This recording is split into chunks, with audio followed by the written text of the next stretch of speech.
This is the specimen of the brainstem in which we are going to study now the midbrain. So this is the uppermost and smallest part of the brainstem.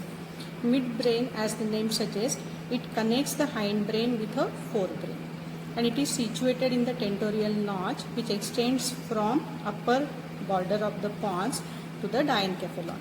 Now you can see the cavity of the midbrain, and this is called as the aqueduct of Sylvius or cerebral aqueduct, which connects the cavity of third ventricle with the fourth ventricle. Third ventricle is a cavity of the thalamus, and the fourth ventricle is the cavity which is of the hindbrain. Okay. We are going to see the details of the surfaces of the midbrain now.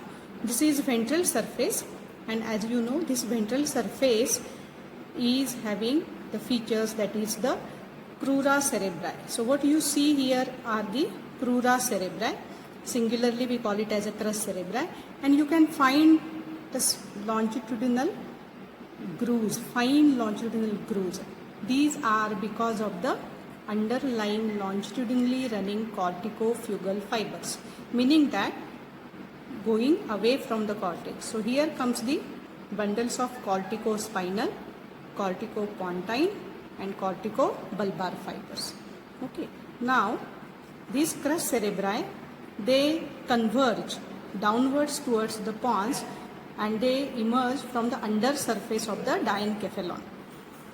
They form the posterolateral boundaries of the interpeduncular fossa, which we are going to see the details of interpeduncular fossa in the next part. Now we will see the dorsal aspect. On the dorsal aspect, what you can see better in another specimen. So this dorsal aspect is showing the four elevations, okay, rounded elevations, and these are nothing but the colliculi, which represent the tectum of the midbrain. So this is a pair of superior colliculus, and this is a pair of inferior colliculus, these are separated by, as you can see, a cruciform sulcus. Cruciform means cross-like. So horizontal limb is separating superior colliculi from inferior colliculi, and vertical limb is going to separate one-sided, that is right-sided superior and inferior colliculus from left-sided. Now when you trace this vertical limb, its upper end, at the upper end, this vertical limb ends in a depression which lodges the pineal gland.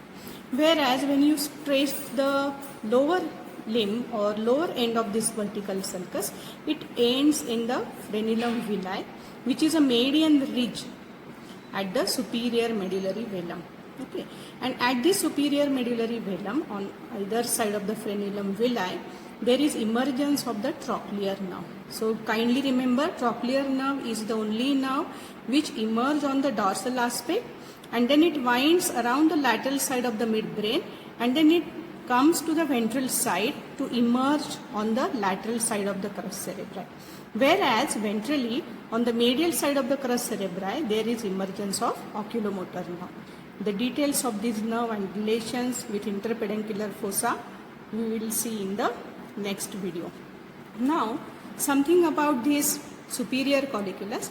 Superior colliculi, they are concerned mainly with a visual reflex, and they act as a subcortical center for the visual reflex. Inferior colliculi, they act as a subcortical center for the auditory reflex. Now you can appreciate this bundle or mass of white fibers, and this is called as brachium.